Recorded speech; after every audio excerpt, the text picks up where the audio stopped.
Now, the definition of yoga from Yoga Sutra 1.2, Yoga Citta Vritti Nirodha.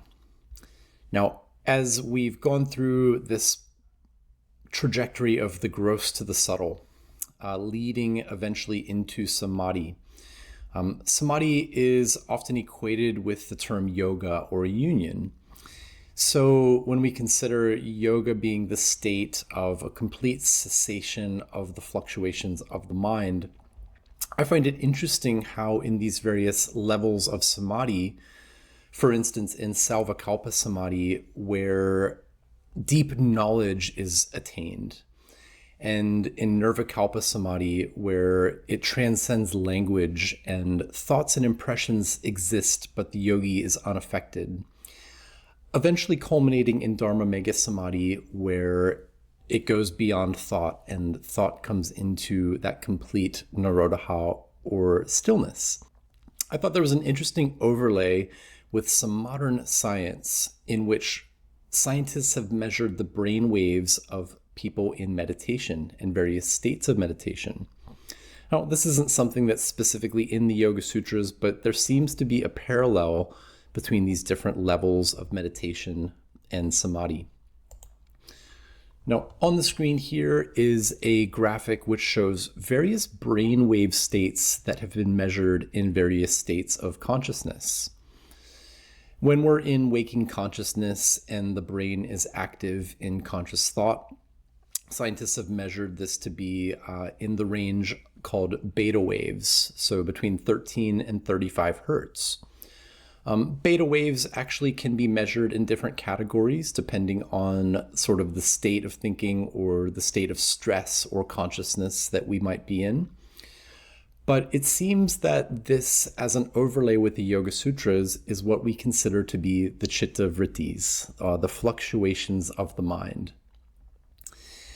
Now, as we begin the process and practice of meditation, scientists have measured as meditators have sat down to meditate, they start to drop into something called alpha waves, where the brain waves are vibrating between 8 and 13 hertz. This seems to be an overlay with what we call Dharana from the Yoga Sutras, or the practice of meditation. And as the subjects of these studies have gone deeper into meditation, it drops down into something called theta waves, which are between 4 and 8 hertz. Now, this seems to be the state where we're experiencing dhyana from the Yoga Sutras, the state of absorption into the process of meditation. What's interesting here is that as subjects from these meditation studies have had these really deep, profound experiences, the brainwaves actually jump up significantly into brainwaves that are far higher than even the beta waves. And these are called gamma waves, something that is taking place at 35 hertz and even well beyond 35 hertz. So in Savikalpa Samadhi, this is the state in which the yogi is gaining and attaining these powers and deep insights and right knowledge into the objects of focus. And it's my theory that this is when the people that are having the deep and profound meditation experiences might be experiencing this level of brain activity. Now, moving into Nirvikalpa Samadhi, which begins to transcend thought and language, this is more along the lines of delta waves, which are sort of the same brain waves when you're in deep sleep.